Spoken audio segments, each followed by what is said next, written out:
Well guys, मुझे आप में से अक्सर क्वेश्चंस आता रहता है अबाउट बजट गेमिंग केसेस। कोई बोलता है कि भाई मुझे 5,000 रुपये में बेस्ट बजट केस बता दो, कोई बोलता है 6,000 रुपये में बेस्ट बजट केस बता दो। वेल तो गाइज, इसीलिए आज के इस वीडियो में मैं आप लोगों के लिए रिव्यू करने जा रहा हूँ सिल्वरस्टोन का फारा R1 Pro, जो कि यार बजट रेंज में एक बहुत ही बढ़िया केस है। आता है 5,500 रुपीज़ का प्राइस टैग के साथ। इसके साथ आपको 4 ARG फैंस इंक्लूडेड मिलता है विद द केस, और इसके साथ आपको एक एक्सटर्नल ARGB कंट्रोलर भी देखने को मिल जाता है, जो कि यार बहुत ही कमाल का है। एंड मैं आप कह सकता हूँ कि ये वाला जो केस है ये एंटी स्पोर्ट्स 511 MT, जो कि इसका कॉम्पिटिटर है इस प्राइस रेंज में, उससे काफ़ी ज़्यादा बेटर है। एंड वो क्यों है मैं आपको इस वीडियो में आगे चल के बताऊंगा, तो मेक श्योर कि आप इस वीडियो को पूरा देखिए। अगर आप यहाँ पे 4,000 to 5,000 रुपीज़ में कोई बजट केस यहाँ पे ढूंढ रहे हो अपने पीसी के लिए या फिर पीसी बिल्ड के लिए, तो मेक श्योर कि आप पूरा देखो इस वीडियो को। ऑल्सो इन दिन अगर आपको ये वाला केस पसंद आ जाता है तो मेक श्योर कि आप जो डिस्क्रिप्शन दिया वाला लिंक से ही परचेस करें। एंड अगर आपको ये वाला वीडियो पसंद आता है तो मेक श्योर कि आप इस वीडियो को लाइक कर दें, साथ में चैनल को भी सब्सक्राइब कर दें कि कम लगे इस तरीके ऑसम क्वालिटी कंटेंट्स हमारे इस चैनल में ऑलवेज लेके आते रहते हैं। एंड अब इस टाइम वेस्ट नहीं करते हैं, let's check out this Silverstone Fara R1 Pro।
Now Silverstone अपने पीसी केसेस को लेकर काफ़ी आगे बढ़ रहा है।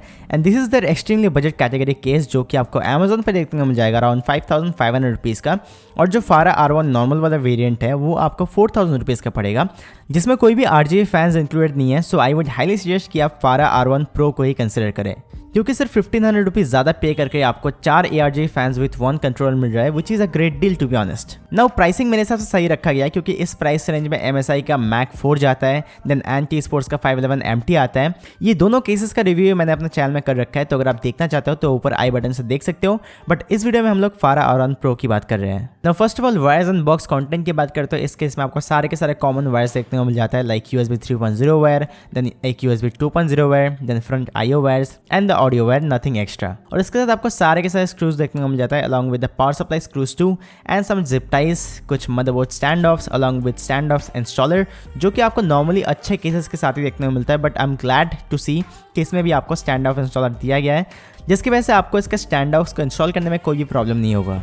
नाउ लुक्स एंड डिज़ाइन की बात करें तो एट फर्स्ट लुक इसका front panel design DeepCool matrix and Ant Esports से थोड़ा सा सिमिलर है, बट आई वुड से फारा R1 का डिज़ाइन जो है ज़्यादा सीमलेस है।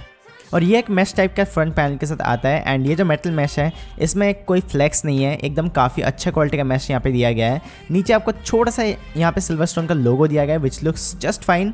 एंड राइट में आपको इसका फ्रंट IO पोर्ट्स दिया गया है। तो यहाँ पे आपको एक बड़ा सा पावर बटन दिया गया है, उसके नीचे एक छोटा सा रीसेट बटन, देन एक square shape hard drive LED, उसके बाद 2 USB 3.0 के पोर्ट्स एंड एक USB 2.0 के पोर्ट, और उसके बाद आपको एक कॉम्बाइन हेडफोन जैक देखने को मिल जाता है। तो ये भी मुझे काफ़ी बढ़िया लगा कि यहाँ पे आपको सारे के सारे स्टैंडर्ड USB पोर्ट दिया गया है। एंड इसका power button and hard drive LED are lit up by white LEDs। Although इसका डिफ्यूजन है वो उतना भी ब्राइट नहीं है एंड उतना प्योर वाइट भी नहीं है, जो कि आप यहाँ पे देख ही सकते हो। तो इट्स जस्ट लाइक हाँ कि दीज आर बैकलिट। और फ्रंट से देखने में ये केस काफ़ी ज़्यादा मिनिमल लगता है, और इसका एक वाइट वेरिएंट भी आता है।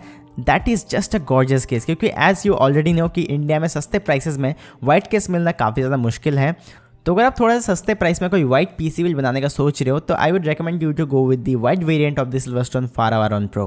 ऑल्दो जैसे कि ये एक मैश टाइप का केस है तो बहुत ही जल्दी इसमें डस्ट आ जाएगा, तो आपको इसका फ्रंट पैनल निकाल के क्लीन करना पड़ेगा। और यहाँ पे एक छोटा सा प्रॉब्लम ये है कि इसका जो फ्रंट पैनल है उसको आप यहाँ पे कम्प्लीटली रिमूव नहीं कर सकते हो, क्योंकि इसका जो IO पोर्ट्स है वो फ्रंट पैनल से यहाँ पे पूरा अटैच्ड है। तो अगर आपको इन फ्यूचर इसको क्लीन करना है तो आपको कुछ इस तरीके से क्लीन करना पड़ेगा। इसमें जो टेम्पर्ड ग्लास दिया गया है वो आई एम नॉट श्योर कि कितना mm का है, बट थोड़ा सा थिन है मेरे NZXT केस से, जहां आपको इस तरीके का ब्लैक बॉर्डर्स दिया गया है और इसमें आपको 4 screws tempered glass mounting system दिया गया है। तो आपको इसको खोलते वक्त एंड लगाते वक्त काफ़ी ज़्यादा ध्यान रखना पड़ेगा, क्योंकि यह थोड़ा सा रिस्की है, क्योंकि इसको लगाते वक्त आपको इसको सही प्लेस में होल्ड करके रखना पड़ेगा, क्योंकि इसमें कोई लॉक सिस्टम नहीं दिया गया है until you mount at least 2 screws. पीछे के साइड इसमें आपको 7 एक्सपेंशन स्लॉट दिया गया है, जिसमें से 2 ही रियूजेबल है, बाकी आपको तोड़ना पड़ेगा, which isn't a big issue and looking at the price point is just fine. Now I love a clean PSU shroud, जहाँ कोई कटआउट नहीं रहेगा, just a clean PSU shroud, जो कि इस केस में आपको मिल जाता है। एक clean PSU shroud without any cutouts, तो वो देखने में काफ़ी ज़्यादा सुंदर एंड मिनिमल लगता है, unless you really want to show off your 20,000 rupees 30,000 rupees power supply. And I really appreciate those cases जिसमें आपको कोई पावर सप्लाई कटआउट देखने को नहीं मिलता है, क्योंकि टू बी ऑनेस्ट वो जो PSU कटआउट है वो देखने में काफ़ी ज़्यादा ऑड लगता है। अब बिल्ड क्वालिटी की बात करते हैं, इसमें काफ़ी सॉलिड स्टील का यूज़ करा गया है, not like other cheap cases जिसमें काफ़ी ज़्यादा फ्लेक्स रहता है मैश में या फिर टॉप पार्ट में। इसमें कोई भी फ्लेक्स नहीं है, एकदम रॉक सॉलिड है। तो definitely the build quality is quite good at this price point and I have no complaints about it. Motherboard support की बात करते हैं, इसमें आप मैक्स टू मैक्स एक 8x साइज का मदरबोर्ड लगा सकते हो। जी नहीं, आप इसमें कोई ETX बोर्ड नहीं लगा सकते हो due to its compact size and form factor. मैंने इसमें MSI का टॉमहॉक इंस्टॉल किया था एंड बहुत ही आराम से वो मदरबोर्ड फिट हो गया, कोई भी प्रॉब्लम नहीं आया, एकदम बट्टी स्मूथ तरीके से यहाँ पे सारे स्क्रूज एकदम परफेक्ट पोजीशन में लग गया and everything was really smooth. CPU cooler max इसमें आप 165 मिलीमीटर का इंस्टॉल कर सकते हो। और बात करें GPU लेंथ की, तो इसमें आप मैक्स टू मैक्स 322 मिलीमीटर का यहाँ पे एक GPU आराम से लगा सकते हो। सिंपल वर्ड्स में बोलूँ तो जो बड़े बड़े GPUs आते हैं ट्रिपल फैंस वाले, वो भी आप इसमें बहुत ही आराम से लगा सकते हो। इनफैक्ट मैंने भी यहाँ पे एक RX 580 डॉगस्ट्रिक्स वाला वेरिएंट लगा रखा है, जो कि ट्रिपल फैन वाला एडिशन है, एंड इसको इंस्टॉल करने में मुझे कोई भी प्रॉब्लम नहीं हुआ, बहुत ही आराम से ये फिट हो गया। बात करें पावर सप्लाई लेंथ की, तो आप इसमें मैक्स टू मैक्स एक 160 मिलीमीटर का पावर सप्लाई इंस्टॉल कर सकते हो with hard drive case installed. Although मैं आपको रेकमेंड नहीं करूँगा कि आप जो है इसमें बड़े बड़े पावर सप्लाई लगा दो, क्योंकि this is a really compact case. तो यहाँ पे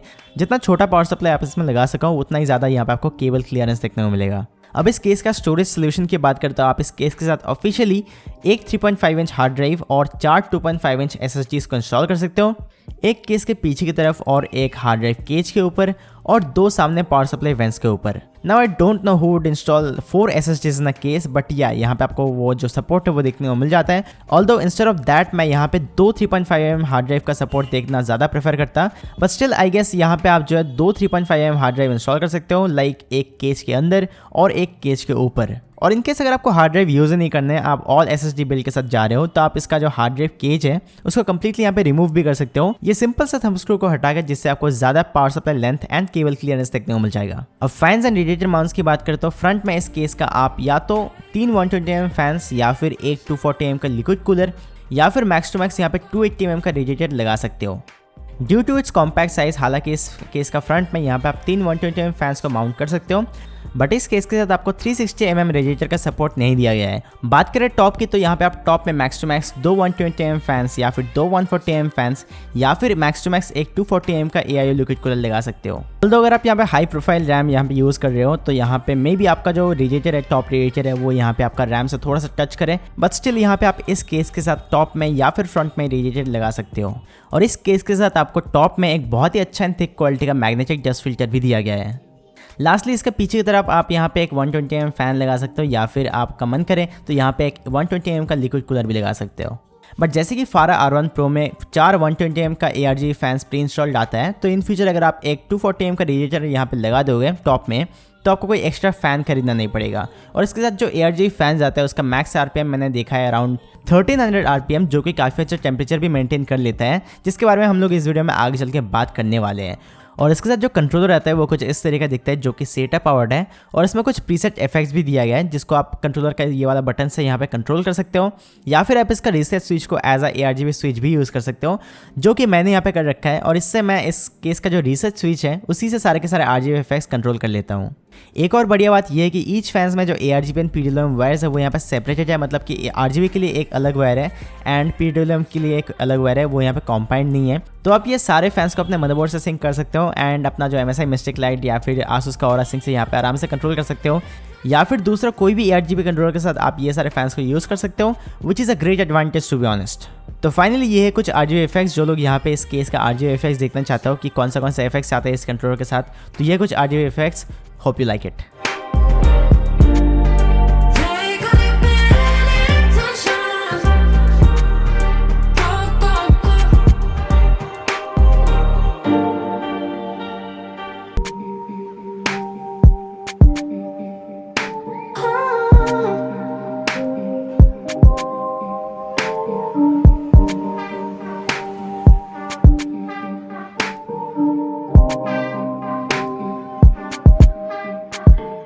अब जो मेन चीज़ होता है हर केस का वो है परफॉर्मेंस, यानी कि थर्मल्स। तो इस केस के साथ जो प्री इंस्टॉल्ड फैन आता है उसी के साथ मैंने कुछ एक्सट्रीमली थर्मल टेस्ट इस केस के साथ किया था। पहले मैं इसके सारे के सारे फ्रंट फैंस को यहाँ पे ऑफ करके एक CPU and GPU stress test किया। सिर्फ यहाँ पे पीछे का जो फैन है वो यहाँ पे मैक्स RPM पे घूम रहा था। तो इस सिचुएशन में हमने मैक्सिमम CPU टेम्परेचर देखा अराउंड 75 डिग्रीज़ का एंड GPU टेम्परेचर देखा अराउंड 80 डिग्रीज़ का, जो कि हमने यहाँ पे ऑलमोस्ट यहाँ पे 45 मिनट्स तक यहाँ पे स्ट्रेस टेस्ट किया था।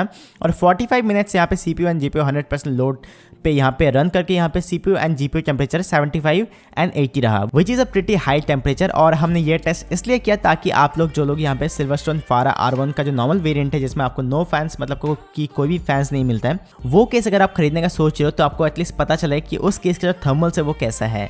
अब इसके बाद हमने एक और टेस्ट किया सारे फैंस को मैक्सिमम RPM पे सेट करके, देन CPU टेम्परेचर काफ़ी ज़्यादा ड्रॉप होएगा, अराउंड 14 डिग्रीज़ यहाँ पर ड्रॉप हो गया।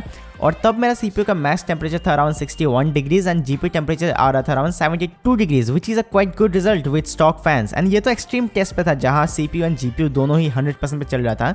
नॉर्मली अगर आप गेमिंग वगैरह करते हो या फिर नॉर्मल काम वगैरह करते हो, किसी का भी CPU एंड GPU यहाँ पे नॉर्मली 1 आवर तक यहाँ पे 100% लोड पे नहीं चलता है अनलेस यू आर माइनिंग। तो we got a really good results on the thermals of the Silverstone Fara R1 Pro। तो इनकेस अगर आप सिल्वरस्टोन का फारा R1 लेना चाहते हो तो मेक श्योर कि आप जो है R1 Pro वाला वेरिएंट ले, क्योंकि नॉर्मल एडिशन में आपको इतने सारे फैंस नहीं मिलता है एंड विदाउट फैंस में आपको जो रिजल्ट्स अभी दिखाया वही सिमिलर रिजल्ट यहाँ पे आपको सिल्वरस्टोन फारा R1 में मिलेगा। तो मेक श्योर कि आप अगर लेना चाहती हो तो या तो फारा R1 Pro ले या फिर आप R1 लेके बाद में जो है कुछ फैंस ऐड कर दें। बट R1 Pro लेने का यही फायदा है कि यहाँ पे आपको फैंस में एक्स्ट्रा खर्च करना नहीं पड़ेगा। अब केबल मैनेजमेंट एक ऐसा जगह है वेयर सिल्वरस्टोन फारा R1 थोड़ा सा कमजोर है, क्योंकि केबल मैनेजमेंट के लिए आपको पीछे ऑलमोस्ट 1 इंच का जगह दिया गया है which is enough to route any cables to be honest. But अगर आप कोई non modular power supply use कर रहे हो तो जो एक्स्ट्रा केबल्स आते हैं पावर सप्लाई से वो आपको पावर सप्लाई शाफ्ट के अंदर ठूसना पड़ेगा, राइट। और अगर आप इस केस के साथ हार्ड ड्राइव केज भी यूज करते हो तो it may be a little bit challenging for you, although I am not a pro in cable management, तो इसलिए मैंने विदाउट हार्ड ड्राइव केस के सारे केबल्स वहीं पर डाल दिया। बट हार्ड ड्राइव केस के साथ केबल मैनेजमेंट थोड़ा सा चैलेंजिंग होगा, क्योंकि इस केस का जो लेंथ है वो मेरा NZXT H510 से भी थोड़ा सा ज़्यादा छोटा है, इसलिए हार्ड ड्राइव केज एंड जो पावर सप्लाई है उसके बीच में गैप जो है काफ़ी ज़्यादा कम है। बाकी अगर आप फ्रंट से देखते हो तो केबल्स काफ़ी कम दिखते हैं and it looks good enough. हालांकि इसमें कोई रबर ग्रॉमेट्स नहीं दिया गया केबल्स कटआउट्स पे and I don't really expect at this price range either. But before wrapping up this video one last thing मैं आपको यहाँ पे बताना चाहता हूँ कि अगर आप पावर सप्लाई लगाने के बाद आपका जो फ्रंट IO वायर्स है उसको इंस्टॉल करना चाहते हो अपने मदरबोर्ड में तो आप वो नहीं कर सकते हो। मतलब कि आप कर सकते हो बट उस केस में सिर्फ एक ही कटआउट से आपको सारे के सारे केबल्स को राउट करना होगा, क्योंकि दूसरा जो कटआउट है वो यहाँ पे टोटली ब्लॉक हो जाता है पावर सप्लाई से, which makes the second cable cutout totally useless. And आपको ये तब प्रॉब्लम आएगा जब आप फ्रंट का जो ऑडियो केबल है उसको यहाँ पे लगाने जाओगे तब, क्योंकि जो फ्रंट का ऑडियो केबल है वो एकदम राइट में रहता है। तो उस केस में यहाँ पे आप जो है उस वायर को सेकंड केबल कटआउट से राउट नहीं कर सकते हो, आपको फर्स्ट केबल कटआउट से राउट करना पड़ेगा, विच is a little bit annoying. All in all मैं आपको बताना चाहूँगा सिल्वरस्टोन फारा R1 इस प्राइस रेंज में काफ़ी बढ़िया एक RGB केस है। ये एंटीस्पोर्ट्स 511 MT से बेटर है बिल्ड क्वालिटी में एंड फिनिशिंग में। इसमें आपको एक फुल PSU शॉट देखने को मिल जाता है जो कि मैट्रिक्स 55 में नहीं है, और MSI MagForge 100M या फिर 100R से इसका बिल्ड क्वालिटी थोड़ा सा ज़्यादा बेटर है। और इस केस के साथ आपको 5500 रुपीज़ में 4 RGB फैंस नहीं ARGB फैंस मिल रहा है विद अ कंट्रोलर, जिसको आप मदरबोर्ड से भी सिंक कर सकते हो या फिर दूसरा कोई भी कंट्रोलर इसके साथ यूज़ कर सकते हो, क्योंकि हर फैंस में आपको एक PWM वायर एंड एक ARGB वायर अलग से देखने को मिल जाता है और एयर फ्लो भी इसका काफ़ी बढ़िया है। तो अगर आप थोड़ा सा बजट में कोई कॉम्पैक्ट बिल्ड करना चाहते हो जहाँ पे आपको लुक्स भी काफ़ी बढ़िया मिले एंड एयर फ्लो भी उस केस का काफ़ी बढ़िया हो, तो आई थिंक द फारा R1 Pro would be a great choice. So that was pretty much guys. आपने देखा कि सिल्वरस्टोन फारा वन प्रो एक्चुअली में एक बहुत ही बढ़िया केस है 5400 रुपीज़ में। एंड एक्चुअली अगर आप यहाँ पे 4 to 5000 रुपीज़ में कोई केस ढूंढ रहे हो तो डेफिनेटली आप जो इसको पिक कर सकते हो। एंड होपफुली आपको ये वाला केस के बारे में काफी अच्छा खासा एक आइडिया मिल गया होगा। तो अगर आपको ये वाला वीडियो पसंद आए तो मेक श्योर कि आप वीडियो को लाइक कर दें। साथ में अगर आप हमारे चैनल में नए हो तो मेक श्योर कि आप इस चैनल को सब्सक्राइब कर दें, क्योंकि हम लोग इस तरह का ऑसम क्वालिटी कंटेंट्स हमारे इस चैनल में ऑलवेज लेके आते रहते हैं। एंड मैं आपसे एक और ऐसे इंटरेस्टिंग वीडियो के साथ मिलूंगा। तब तक के लिए यार बाय बाय।